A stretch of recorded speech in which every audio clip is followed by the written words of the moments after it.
갑자기 아파요. 앞에 여자가 미끄러져 넘어졌는데 쉬는 시간에 편의점 점심 먹으러 가다가 빨리 다가가서 도와달라고 했더니 발목이 삐었나 봐요. 아야 어떡해. 그녀는 내 시험에 못 갈 것 같아 당황한 어조로 말했다. 그녀의 말이 내 주의를 끌었고 나는 그녀에게 무슨 일이 있었는지 시험에 대해 명확히 해달라고 요청했습니다. 글쎄요. 그녀는 갑자기 낯선 사람이 다가와서 놀란 것 같았습니다. 그녀는 나와 거리를 둡니다. 조금 나는 계속 부드럽게 그녀에게 말을 걸었다. 나는 겁쟁이가 아니다. 무슨 일인지 말해주면 당신에게 무슨 문제가 있을 수도 있다. 그러면 내가 도와줄 수 있을 것 같다. 그러면 그녀는 괴로운 표정으로 대답했다. 사실 나는 기차 시간표를 알고 있다고 대답했다. 그러자 그녀는 다시 우울한 얼굴로 내려다 보았지만 돈이 충분한지는 잘 모르겠습니다. 키가 작다면 걱정하지 마세요. 일단은 가릴게요. 정말 그렇습니까? 제가 그녀에게 깜짝 선물을 웃으며 답례해줘서 고맙습니다. 정말 고마워요.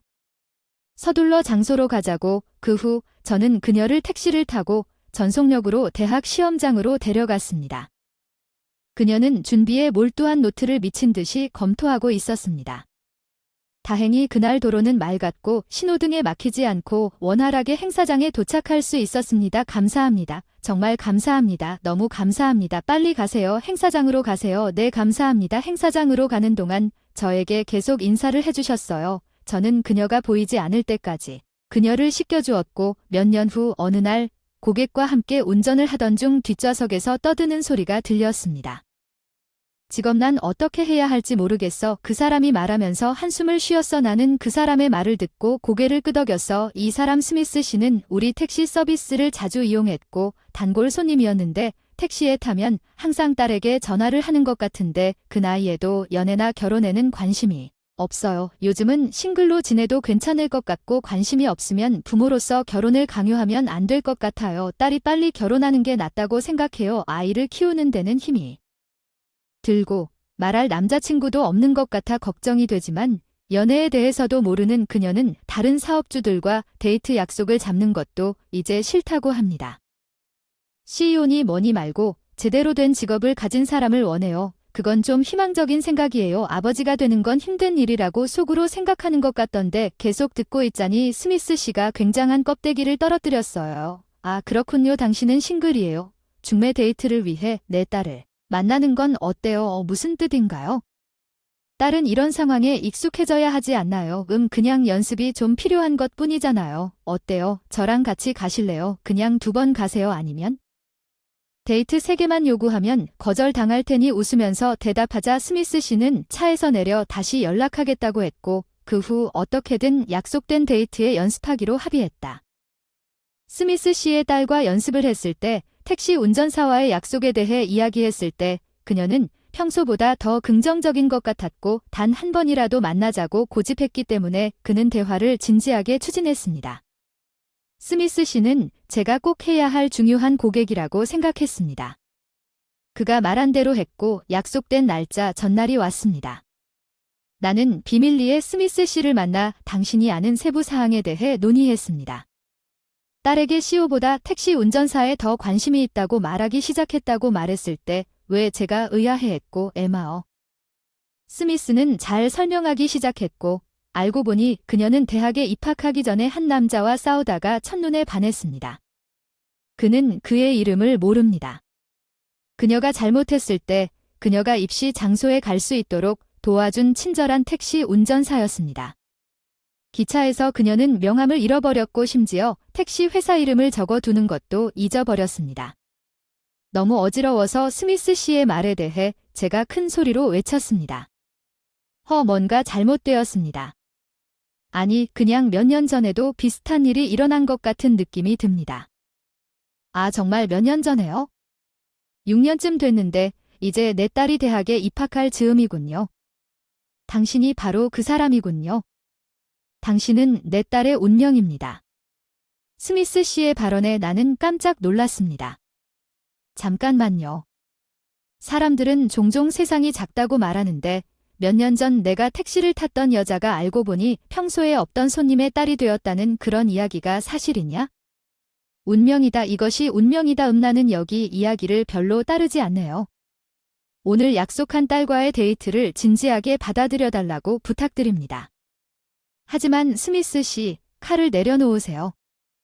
그렇지 않으면 내 손자들을 결코 볼 수 없을 것입니다. 알았어. 진정하고 식당에서 그녀가 오기를 기다렸어. 스미스 씨는 아무 일도 없었다는 듯 나와 헤어지고 로비로 향했는데 딸을 만나서 반가웠어.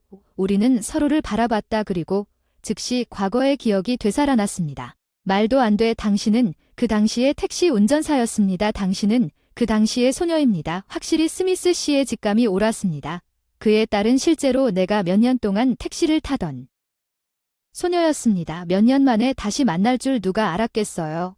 우리는 고급 레스토랑의 프라이빗 다이닝룸에서 신나는 대화를 이어갔다는 게 참 놀랍네요. 그런데 그날 입시 잘하셨나요? 네, 나 재작년에 성공적으로 합격하고 졸업했습니다. 정말 멋진 4년을 보냈습니다. 오늘의 제가 누구인지 들으니 반갑습니다. 운전기사님 덕분입니다. 그날 운전해주신 분이 아니셨다면 저는 그 대학에 다닐 수 없었을 것입니다. 어떻게 감사 인사를 전해드려야 할지 모르겠어요. 그날 바로 연락해서 명함을 찾아보고 싶었는데 어디다 떨어뜨려서 못 찾았나 봐요. 회사 이름도 몰라서 고마움을 표현하지 못해서 정말 미안해요. 깊게 머리를 숙였어. 별거 아니었어요. 정말 고개를 들으세요. 시험 시간에 맞춰 시험장에 도착해서 정말 다행이에요. 그날이 항상 궁금했는데 이 말을 들으니 스미스 씨는 우리 대화를 듣고 단호하게 고개를 끄덕이며 알았다고 하면서 아버지를 힐끗 쳐다보며 나에게 속삭였습니다. 혹시 내 딸을 잘 돌봐주세요. 스필라. 나처럼요? 쑥스러워서 머리를 극적였다가 또 깊이 고개를 숙였다. 정말 미안하다. 그러지 않으면 언제 남편을 찾을 수 있겠어? 스미스 씨가 뾰족한 표정으로 말했다. 들어보세요. 아빠, 저는 아직 20대입니다. 제 일에 집중하고 싶어요. 조금 더 길었지만 물론 결혼한다면 그때의 택시 운전사처럼 순간적으로 다정하게 행동할 수 있는 사람을 원한다고 항상 말했지만 만약 우리가 실제로 데이트를 했다면 그건 다른 이야기이지 않나요? 우리 둘 다 감정적으로 준비할 시간이 필요하니까 시험 기간을 주고 지금 데이트를 시작하는 게 어때요? 도대체 지금 한숨을 쉬며 그녀는 손에 얼굴을 묻었습니다. 에마어 스미스 메디슨은 여전히 여기서 자신의 경력에 집중하고 싶어하는 것 같고 저는 지금 당장 현금을 헤엄치고 있지도 않습니다. 또한 제가 메디슨 같은 CEO의 딸과 같은 리그에 있는지도 의문입니다. 스미스는 요즘 어떤 일을 하든 즐거운 시간을 보내는 것이 쉽지 않다고 대답했습니다. 요즘 회사를 운영하는 것은 특히 두 사람이 5번의 회의를 했기 때문에 기억에 남는 소개팅을 마친 후에 바로 데이트하는 것이 좋습니다. 에마어 스미스의 태평한 태도 조금 짜증이 나지 않을 수 없었습니다. 메디슨이 그 생각에 반대하지 않는다면 정말 상관없습니다. 당신이 그것에 관심이 없다면 당신은 나 같은 사람과 괜찮은 것입니다. 그건 완전히 괜찮습니다. 잘 안 맞는다고? 그럼 괜찮다면 연애를 시작해볼까? 응, 그럴 거야. 응, 이제 첫 손주를 만나러 갈게. 그 남자를 만나서 계획대로 연애를 하기로 했어. 내가 6년 전에 구한 여자와 결국 데이트하게 될 거라고 생각했을 텐데 그 여자 아버지의 단호한 중매 남자 덕분에 오늘은 좋은 날이 아니었나요? 스미스 씨는 저녁 식사 중에 기분이 좋았고 어쨌든 술이 흐르고 있었어요. 다음 날 쉬는 날은 분명 데이트야. 응, 네, 물론. 미소를 지으며 내가 AB에게 약간 반응하는 동안 스미스 씨는 매우 기뻐 보였고 메디슨은 방금 스미스 씨의 단호한 제안 덕분에 그녀에게 미소를 지었습니다.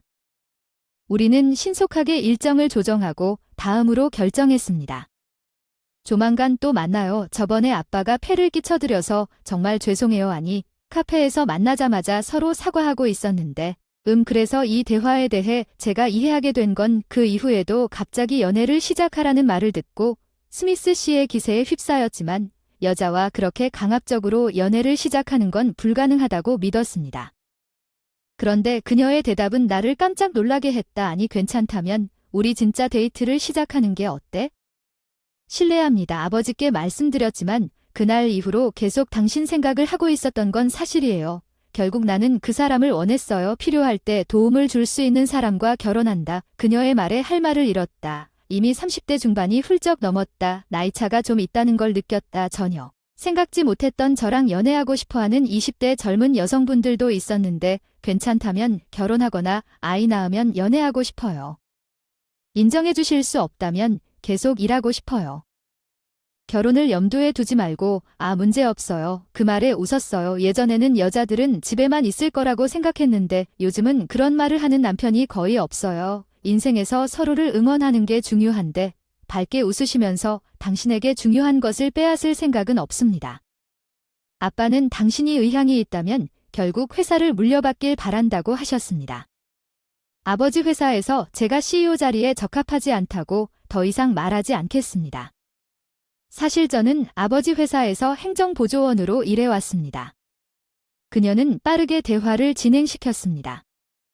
메디슨 스미스 씨의 딸이 그 사람만큼 열심인 것 같군요. 나는 또 너무 앞서가려고 합니다. 나는 항상 이렇게 할 것입니다. 오늘 하루를 즐기자. 더 이상 생각할 여유가 없었습니다. 이렇게 매력적인 아가씨와 함께 있다는 것만으로도 30대 중반에 내 미래를 결정짓는 운명적인 만남이 일어날 거라고 생각했을 만큼 벅차고 6년 전 우연히 만난 여자와 그럼 가볼까?